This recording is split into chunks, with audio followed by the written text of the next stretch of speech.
Hello guys, welcome back to my YouTube channel Wi-Fi Exam Points. Friends, ये हिंदी के most important लगभग 15 question हैं और इन प्रश्नों से अक्सर एग्ज़ाम में प्रश्न पूछे जाते हैं टीचिंग्स के। तो चलिए देर ना करते हुए देखते हैं पहला क्वेश्चन। आप इनको पढ़कर जाइए और देखिए कि इसमें से कितने हिंदी के पेडागोजी के क्वेश्चंस आपके सही हो रहे हैं। तो अपना ज्ञान चेक कीजिए। चलिए शुरू करते हैं पहला क्वेश्चन। फ्रेंड्स, अगर आप चैनल पर पहली बार आए हैं तो चैनल को ज़रूर सब्सक्राइब कर लें और बेल के आइकन को ज़रूर प्रेस कर दें, जिससे कि हमारी आने वाली वीडियो की नोटिफिकेशन आपको सबसे पहले मिल सके। तो चलिए दोस्तों देखते हैं पहला प्रश्न। पहला प्रश्न है कि भाषा सीखने में जो त्रुटियां होती हैं वह कौन सी हैं। देख लेते हैं इसके जो संभावित उत्तर कौन सा हो सकता है। पहला है, उन्हें कठोरता से लेना चाहिए, उन्हें जल्दी से दूर किया जाना चाहिए, वे बच्चों की त्रुटियों की ओर संकेत करती हैं, या डी, वे सीखने की प्रक्रिया और स्वाभाविक हिस्सा होती हैं जो समय के साथ दूर होने लगते हैं। तो फ्रेंड्स, भाषा सीखने में जो त्रुटियां होती हैं वह बच्चे के सीखने की प्रक्रिया और स्वाभाविक हिस्सा होती है जो समय के साथ दूर होने लगती हैं। इसलिए यहाँ पर जो हमारा आंसर होगा वह डी सही होगा। देखते हैं फ्रेंड्स नेक्स्ट प्रश्न। नेक्स्ट प्रश्न है कि पढ़ना कौशल में सबसे ज़्यादा महत्वपूर्ण है। देख लेते हैं इसके जो संभावित उत्तर हैं, या कह सकते हैं कि इसके जो विकल्प हैं। नंबर ए, शब्दों वाक्यों को शुद्ध रूप से उच्चारित करना, केवल अक्षर पहचानना, संदर्भ अनुसार अर्थ ग्रहण करना, या तेज गति से पढ़ना। तो यहाँ पर देख लेते हैं कि पढ़ना कौशल में सबसे ज़्यादा जो महत्वपूर्ण है वह कौन सा है। तो यहाँ भी जो हमारा आंसर होगा फ्रेंड्स वह जो होगा संदर्भानुसार अर्थ ग्रहण करना, यानी यहाँ पर जो हमारा आंसर होगा वह होगा फ्रेंड्स सी उत्तर इसका सही होगा। तो देखते हैं नेक्स्ट प्रश्न कि अगला प्रश्न क्या होगा। तीसरा प्रश्न है दोस्तों, सुलेखा ने पाठ को पढ़ते हुए जीवन को जिंदगी पढ़ा, यानी उसने जीवन को जिंदगी पढ़ा। इस यानी ये जो त्रुटि है इस ओर संकेत करती है। क्या उसमें त्रुटि मतलब कौन सी त्रुटि दिखाई दे रही है जो इस तरीके से पढ़ रही है। वो ए है कि उसे अक्षरों की पहचान में भ्रम हो जाता है, यानी सुलेखा को अक्षरों की पहचान में भ्रम हो जाता है, या बी, उसे केवल पठन अभ्यास की बहुत आवश्यकता है, या सी, सुलेखा ध्यान से नहीं पढ़ती है, या डी, वह अक्षर पहचान की बजाय अर्थ को समझते हुए पढ़ रही है। तो यहाँ पर कौन सा उत्तर सही होगा आप बताइए, कमेंट में ज़रूर बताते रहें। अगर वीडियो अच्छी लग रही हो तो इसको लाइक कर दें और शेयर कर दें। लाइक और शेयर करने का कोई चार्ज नहीं है। और चैनल अगर सब्सक्राइब नहीं किया है फ्रेंड्स तो चैनल को भी सब्सक्राइब कर लें। इसका जो उत्तर होगा दोस्तों कि सुलेखा ने पाठ को पढ़ते हुए जीवन को जिंदगी पढ़ा। तो यहाँ पर जो सुलेखा त्रुटि कर रही है वह अक्षर पहचान की बजाय अर्थ पर ध्यान दे रही है। तो यहाँ जो हमारा आंसर सही होगा वह होगा डी। नेक्स्ट प्रश्न है, बच्चे भाषा सीखने की क्षमता के साथ पैदा होते हैं। मुख्यतः यह किसका विचार है या किसने ये कहा है। देख लेते हैं इसके भी संभावित विकल्प कौन कौन से हैं। ए, एलिस वाइगोत्स्की, या वी, इवान पेवलोव, या सी, नाओम चोम्स्की, या डी, जीन पियाजे। तो फ्रेंड्स यहाँ पर बताइए कौन सा आंसर होगा। ठीक, आपने लगा लिया होगा, आपने अपना आंसर लगा लिया होगा। तो चलिए चेक कर लीजिए कि यहाँ पर जो इसका आंसर होगा वह कौन सा होगा। यानी बच्चे भाषा सीखने की क्षमता के साथ पैदा होते हैं, मुख्यतः ये विचार है। तो फ्रेंड्स ये जो विचार है नाओम चॉम्स्की का है। यहाँ जो आंसर होगा हमारा सी उत्तर सही होगा। किस किस का प्रश्न का उत्तर सही हुआ फ्रेंड्स, कमेंट में जरूर बताएं। नेक्स्ट प्रश्न है, मैंने चाट खाई और फिर हंसी। शर्मिला का ये भाषा प्रयोग मुख्यतः किस ओर संकेत करता है। तो देख लेते हैं इसके भी संभावित विकल्प कौन से हैं। ए है व्याकरणिक नियमों की जानकारी नहीं होना, यानी उसको व्याकरणिक नियमों की जानकारी नहीं है।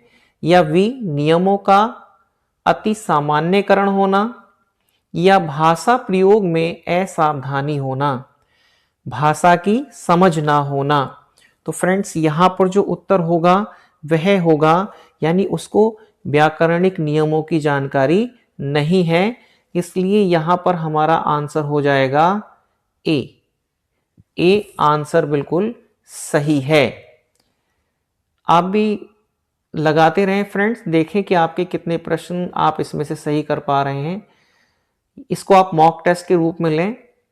नेक्स्ट है, लिखित कार्य की जांच में बच्चों की सहायता लेने से, यानी कोई लिखित काम कराएं और उसमें हम बच्चों की हेल्प लें, तो उसमें उनके लिए क्या हम कर सकते हैं या क्या वो सीख सकते हैं, इस चीज के लिए देखते हैं कि इसमें इसके संभावित प्रश्नों के इस प्रश्न के संभावित विकल्प। ए है केवल पठन कौशल का अभ्यास होता है, बी बच्चे ज्यादा गलतियां ढूंढना सीख जाते हैं, या सी बच्चों को दूसरे के हस्तलिखित सामग्री को पढ़ने का अवसर और अवलोकन क्षमता के विकास का अवसर मिलता है, या डी बच्चे दूसरों के विचारों से परिचित होते हैं। तो यहां पर जो फ्रेंड्स कौन सा आंसर सही होगा, लगाइए, आप पहले लगाइए कौन सा सही होगा। उम्मीद है कि आपने लगा लिया होगा। तो चलिए मैं बताता हूं कि इसका सही जो प्रश्न होगा, सही उत्तर जो होगा दोस्तों वह कौन सा होगा। यानी लिखित कार्य में बच्चों की सहायता लेने से जो होगा, बच्चों को मौका मिलेगा, क्या मौका मिलेगा कि दूसरों ने जो लिखा है उसको सामग्री को पढ़ने का मौका मिलेगा। तो हमारा यहां पर जो आंसर हो जाएगा वह हो जाएगा सी। और क्षमता का विकास होगा, अवलोकन क्षमता का विकास होगा जब बच्चे दूसरों की लिखी हुई सामग्री को पढ़ेंगे और देखेंगे कि किस तरीके से उन्होंने लिखा है। देखते हैं प्रश्न नंबर 7 कि लोकगीतों को भाषा की कक्षा में स्थान दिया जाना चाहिए, क्योंकि देखिए लोकगीतों को भाषा की कक्षा में स्थान दिया जाना चाहिए, क्यों दिया जाना चाहिए, इससे क्या होगा, देख लेते हैं इसके संभावित विकल्प कौन से हैं। संभावित विकल्प है कि ए लोकगीतों को बढ़ावा देना भाषा शिक्षण का मुख्य उद्देश्य है, या बी लोकगीत गाए जा सकते हैं, या सी केवल लोकगीतों के माध्यम से पारंपरिक मूल्यों की शिक्षा दी जा सकती है, या डी इससे बच्चे संस्कृतिगत विशेषताओं से परिचित होते हैं। तो फ्रेंड्स लगाइए आपका कौन सा उत्तर हो सकता है आपकी नज़र में, फिर मैं बताता हूं कि इसका सही उत्तर क्या है। ठीक, लगा लिया होगा आपने। तो देख लेते हैं इसका संभावित उत्तर। इसका जो सही उत्तर है वह होगा, यानी बच्चे लोकगीत की जो भाषा की कक्षाओं में स्थान दिया जाना है, तो वह होगा कि इससे बच्चे की संस्कृतिगत विशेषताओं से वो परिचित हो पाएंगे उन लोकगीतों के माध्यम से। तो यहां पर जो हमारा आंसर सही होगा फ्रेंड्स वह है डी, इससे बच्चे में संस्कृतिगत विशेषताओं से परिचित होते हैं। नेक्स्ट प्रश्न है फ्रेंड्स, पाठ पढ़कर बच्चों से प्रश्न बनवाने, यानी पाठ पढ़ा और उस टाइम पर ही बच्चों से प्रश्न बनवाए जाएं तो उनसे क्या हो सकता है। इससे देख लेते हैं संभावित विकल्प। इस बात का पता चलता है कि बच्चे प्रश्नवाचक शब्दों से परिचित हैं या नहीं। वी, शिक्षक को ये जानने का अवसर मिलता है कि बच्चों ने पाठ को कितनी गहराई से पढ़ा या समझा है। सी है, कक्षा कार्य की अच्छी युक्ति पूरी होती है। प्रश्न का डी विकल्प है, प्रश्न बनाने की आदत का विकास होता है। यानी पाठ पढ़कर बच्चों से प्रश्न बनाने से शिक्षक को यह जानने का अवसर मिलता है कि बच्चों ने पाठ को कितनी गहराई से समझा है। अब बच्चे किसी पाठ को पढ़ाया या किसी अनुच्छेद को हमने पढ़ाया तो उससे अगर बच्चों से प्रश्न बनवाएंगे तो शिक्षक को ये जानने का अवसर मिल जाएगा कि बच्चों ने उस पाठ को कितनी गहराई से समझा है। तो हमारा यहाँ आंसर हो जाएगा बी सही। किस किस का बी आंसर सही हुआ है फ्रेंड्स, कमेंट करके बताएं। वीडियो अच्छी लग रही हो फ्रेंड्स तो इसको लाइक और शेयर जरूर करें अपने फ्रेंड्स के साथ, ताकि वो भी अपना ज्ञान चेक कर सकें। नेक्स्ट प्रश्न है फ्रेंड्स, किसी भाषा कक्षा में कहानी कथन की आवश्यकता के संदर्भ में कौन सा तर्क उचित नहीं है। यहां पूछा है कि कहानी कथन के लिए उचित नहीं है। तो देखिए, देख लेते हैं इसके भी संभावित जो विकल्प हैं। सभी बच्चों को भाषा सुनने का परिवेश मिलता है। बी है, सभी बच्चों की क्षमता को ध्यान में रखते हुए ये उचित नहीं है। सी, बच्चों को शब्द भंडार के विकास के अवसर प्राप्त होते हैं। या डी, सभी बच्चों की क्षमता अनुसार कल्पना शक्ति का विकास होता है। तो यहां पर जो हमारा आंसर होगा फ्रेंड्स कि किसी भाषा कक्षा में कहानी कथन की आवश्यकता के संदर्भ में कौन सा तर्क उचित नहीं है। तो लगाइए अपना आंसर, फिर मैं बताता हूं कि इसका कौन सा आंसर सही होगा।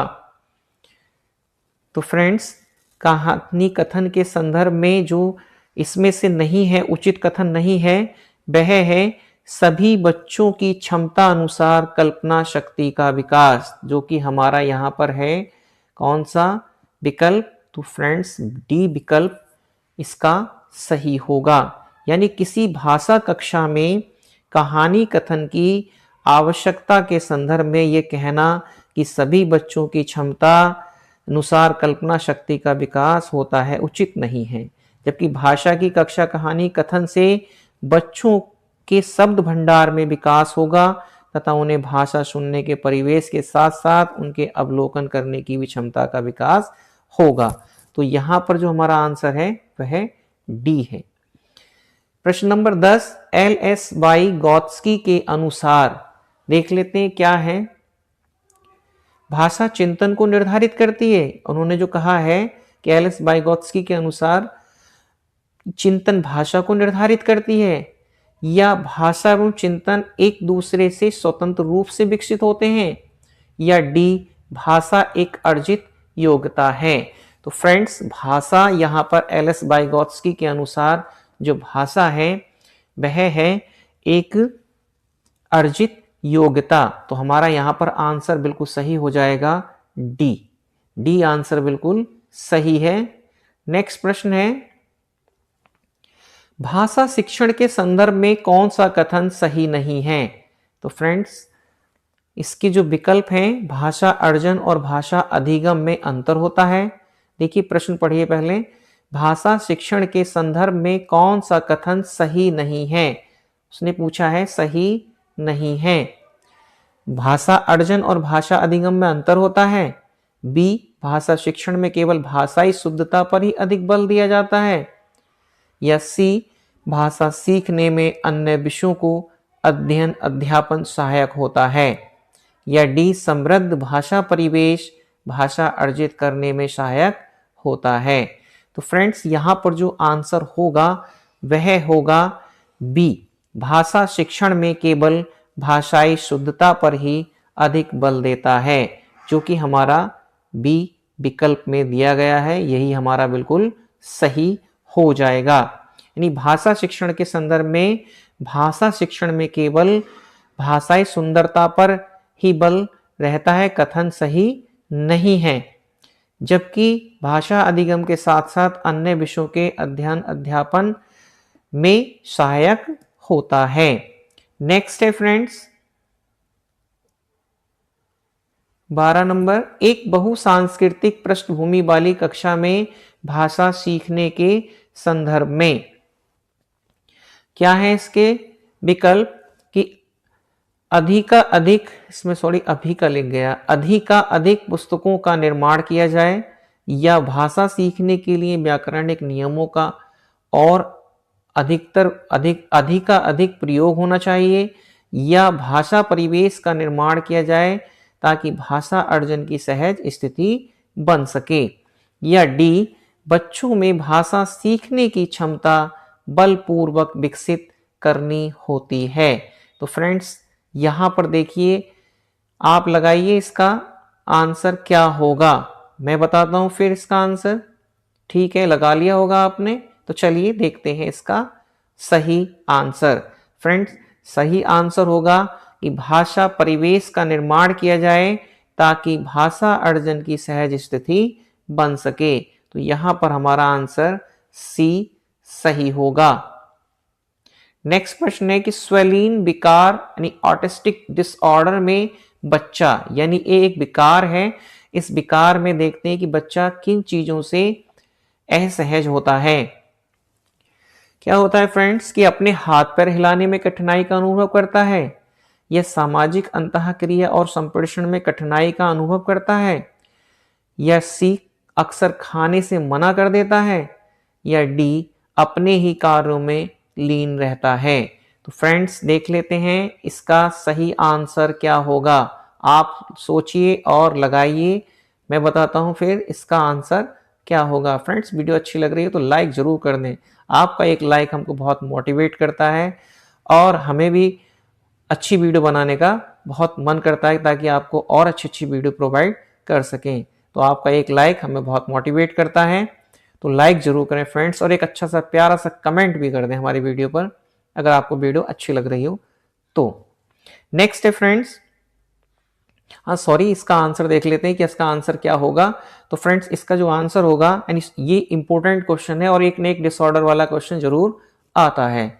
तो इसमें क्या होता है कि बच्चा जो स्वेलिन विकार है, सामाजिक अंतःक्रिया और संप्रेषण में उसको कठिनाई का अनुभव होता है। तो यहां पर हमारा आंसर बी वाला बिल्कुल सही है। नेक्स्ट प्रश्न देख लेते हैं कि भाषा शिक्षण का संप्रेषण परक उपागम, यानी भाषा शिक्षण का संप्रेषण उपागम जो है फ्रेंड्स वह है भाषिक संरचनाओं की जानकारी पर बल देता है, या संदर्भ में भाषा प्रयोग की कुशलता पर बल देता है, या मात्र प्रयोग का निषेध करता है, या बोलना कौशल पर बल देता है। तो फ्रेंड्स कौन सा इसका आंसर होगा, लगाइए आप भी। ठीक, लगा लिया होगा आपने। तो चलिए देखते हैं इसका सही आंसर। फ्रेंड्स यहां पर जो इसका आंसर होगा वह होगा बी, संदर्भ में भाषा प्रयोग की कुशलता पर बल देता है। ये बोल लिख गया, ये बल है,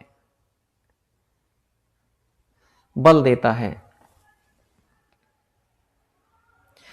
नेक्स्ट है भाषा शिक्षण की कौन सी विधि मातृभाषा को मध्यस्थ बनाए रखने या बनाए बिना दूसरी भाषा को सिखाने पर बल देती है। तो फ्रेंड्स इसके जो संभावित विकल्प हैं वह हैं द्विभाषी विधि, अनुवाद विधि, व्याकरण एवं अनुवाद विधि, या प्रत्यक्ष विधि।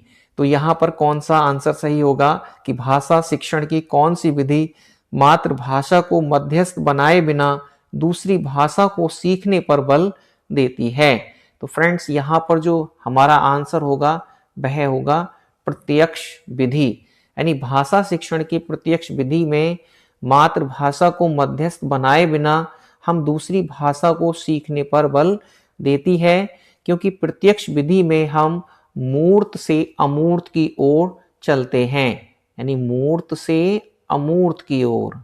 ये भी पूछ लेगा कि प्रत्यक्ष विधि में किधर चलते हैं, तो मूर्त से अमूर्त की ओर। तो फ्रेंड्स ये थी 15 प्रश्न। आपको वीडियो कैसी लगी? वीडियो अगर अच्छी लगी हो दोस्तों तो चैनल को सब्सक्राइब कर लें अगर चैनल सब्सक्राइब नहीं किया है, और वीडियो अच्छी लगी हो तो फ्रेंड्स वीडियो को लाइक और शेयर जरूर कर दें, जिससे कि और लोगों का भी फायदा हो सके। तो चलिए मिलते हैं आपसे नए से ही एक अच्छे से टॉपिक पर, जो कि हमारी इसी सीरीज में चल रही है। मिलते हैं आपसे नेक्स्ट वीडियो में, तब तक के लिए नमस्कार, जय हिंद, जय भारत।